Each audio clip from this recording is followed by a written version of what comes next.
Maybe you didn't have time for this one. I'm still looking for a name, but trying to get an air balloon or just a balloon to fill up a flask.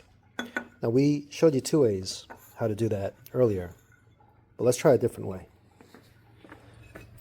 Just going to get a little bit of water and bring that to a boil.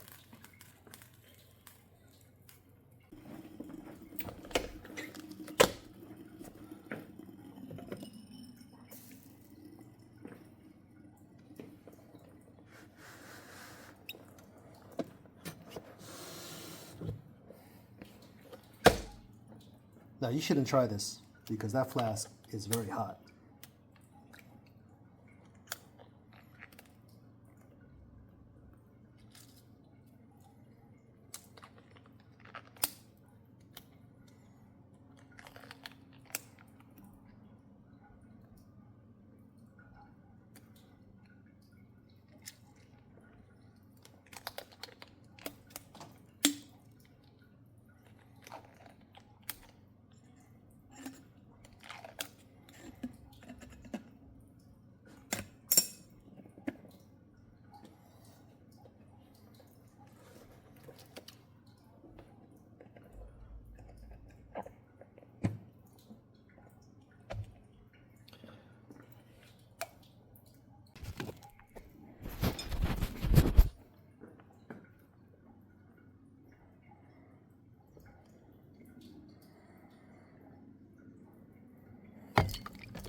Balloon in a flask.